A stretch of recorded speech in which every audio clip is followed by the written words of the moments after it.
Final के 9th प्रश्न पत्र भारत में स्थानीय और शहरी स्वशासन के अंतर्गत आज मैं आपको 73वें संविधान संशोधन की विशेषताओं के क्रम में पंचायतों में आरक्षण विषय पर कुछ जानकारी देना चाहूँगी। 73वें संविधान संशोधन की एक प्रमुख विशेषता अनुसूचित जातियों तथा जनजातियों के साथ ही महिलाओं को भी आरक्षण प्रदान करना है।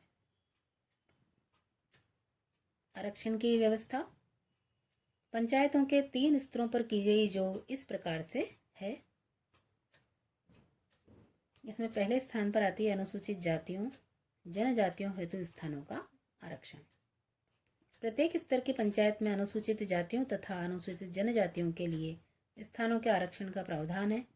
इस प्रकार आरक्षित स्थानों की संख्या प्रत्यक्ष निर्वाचन द्वारा भरे जाने वाले स्थानों की कुल संख्या में उस पंचायत क्षेत्र में अनुसूचित जातियों जनजातियों की कुल संख्या का अनुपात है। ऐसे आरक्षित स्थानों का आवंटन किसी पंचायत के विभिन्न क्षेत्रों को चक्रानुक्रम से करने का प्रावधान है। इस प्रकार आरक्षित स्थानों में से 1/3 स्थान इन वर्गों की महिलाओं के लिए आरक्षित रखने का भी प्रावधान है। दूसरे स्थान पर है महिलाओं को आरक्षण का लाभ। पंचायती राज संस्थाओं में सभी स्तरों पर महिलाओं के लिए 1/3 स्थानों पर आरक्षण का प्रावधान किया गया है। तीसरे स्थान पर सभापति अध्यक्ष के पदों पर भी आरक्षण। ग्राम पंचायत तथा अन्य स्तर की पंचायतों के सभापति अध्यक्ष के पद अनुसूचित जातियों जनजातियों तथा महिलाओं के लिए उस तरीके से आरक्षित होंगे जैसा कि राज्य विधानमंडल विधि द्वारा निर्धारित करे। चौथा प्रमुख बिंदु है पिछड़े वर्गों के लिए आरक्षण। कोई भी राज्य विधानमंडल अन्य पिछड़े वर्गों को किसी प्रकार किसी स्तर की पंचायतों में अथवा सभापति के पदों पर आरक्षण दे सकता है। इस प्रकार पंचायतों में अन्य पिछड़े वर्गों को आरक्षण देना राज्य की इच्छा पर छोड़ा गया। अब एक मुख्य बिंदु और आता है कि पंचायतों का निश्चित कार्यकाल। पंचायतों का कार्यकाल 5 वर्ष निर्धारित किया गया। पूर्व में पंचायतों का अनिश्चित कार्यकाल उनकी विफलता का एक बहुत बड़ा कारण था। 73वें संविधान संशोधन के द्वारा प्रावधान किया गया प्रत्येक पंचायत अपनी प्रथम बैठक के लिए नियुक्त तारीख से 5 वर्षों तक निरंतर बनी रहेगी। अगला प्रमुख बिंदु है कि पंचायतों की सदस्यता के हेतु क्या क्या अयोग्यताएं हैं। कोई व्यक्ति पंचायत के सदस्य के रूप में चुने जाने और बने रहने के लिए अयोग्य होगा यदि वह किसी विधि द्वारा राज्य विधानमंडलों के निर्वाचन के लिए अयोग्य है। परंतु कोई व्यक्ति इस आधार पर अयोग्य नहीं होगा कि वह 25 वर्ष से कम आयु का है यदि वह 21 वर्ष की आयु का हो चुका है।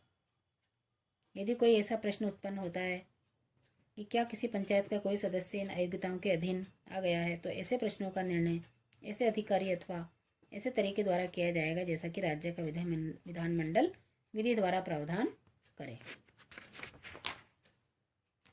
पंचायतों की शक्तियां, अधिकार और दायित्व के बारे में बात करें तो 73वें संविधान संशोधन में इसकी व्यवस्था की गई है कि संविधान के उपबंधों के अधीन रहते हुए किसी राज्य का विधानमंडल विधि द्वारा पंचायतों को ऐसी शक्तियां तथा अधिकार प्रदान कर सकता है जो कि उनको स्वशासन की संस्था के रूप में कार्य करने के लिए समर्थ बनाए।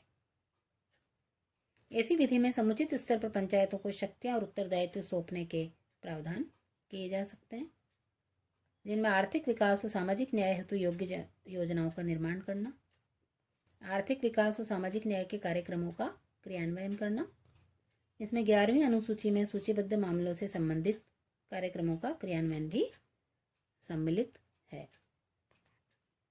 अब इसमें आता है कि पंचायतों की करारोपण की शक्तियां और उनकी निधियां। पंचायतों को कर लगाने की शक्तियां और पंचायतों की निधि के संबंध में प्रावधान करने का अधिकार राज्य विधानमंडल विधि द्वारा निर्धारित सीमाओं तथा प्रक्रिया के अंतर्गत पंचायतों को करों, शुल्कों, पक्षकारों, फीसों के उद्ग्रहण, पथकरों, संग्रह और विनियोग के लिए अधिकृत कर सकता है। अगला प्रमुख जो बिंदु है कि राज्य वित्त आयोग द्वारा वित्तीय स्थिति का पुनरावलोकन। प्रत्येक 5 वर्ष की समाप्ति पर राज्यपाल के द्वारा वित्त आयोग के गठन का प्रावधान है।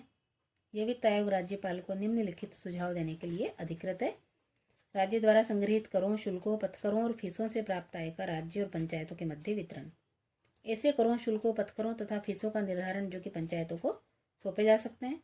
राज्य के संचित निधि में से पंचायतों का अनुदान देने हेतु सिद्धांतों के संबंध में और पंचायतों की वित्तीय स्थिति में सुधार हेतु आवश्यक उपायों के संबंध में। पंचायतों का लेखा परीक्षण यदि देखें तो राज्य विधानमंडल को अधिकार है कि वे पंचायतों द्वारा लेखाओं के रख रखाव और ऐसे लेखाओं के परीक्षण के संबंध में आवश्यक कानूनी प्रावधान कर सकते हैं। राज्य निर्वाचन आयोग की बात करें, 73वें संविधान संशोधन के द्वारा राज्य निर्वाचन आयोग के गठन का प्रावधान भी किया गया है।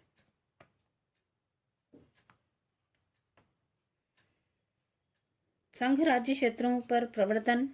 पंचायती राज व्यवस्था संबंधी सभी प्रावधान संघ राज्य क्षेत्रों, केंद्र शासित क्षेत्र पर भी लागू हैं। वहां इन प्रावधानों में राज्यपाल से आशय उस क्षेत्र का प्रशासक तथा विधानमंडल से आशय उस क्षेत्र की विधानसभा से है। अगला जो बिंदु है कि कुछ क्षेत्रों में पंचायत व्यवस्था का लागू नहीं होना।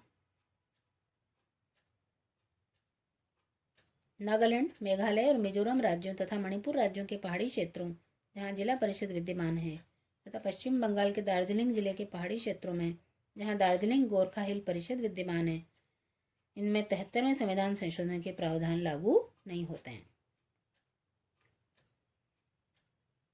अब एक प्रश्न ये उठता है कि निर्वाचकीय मामलों में न्यायालय के हस्तक्षेप से रोक का क्या प्रावधान है। पंचायती निर्वाचन क्षेत्रों के परिसीमन अथवा ऐसे निर्वाचन क्षेत्रों को स्थानों के आवंटन से संबंधित किसी विधि की वैधानिकता को न्यायालय में प्रश्नगत नहीं किया जा सकता। निर्वाचन याचिका के अतिरिक्त किसी पंचायत का कोई निर्वाचन प्रश्नगत नहीं किया जा सकता। धन्यवाद।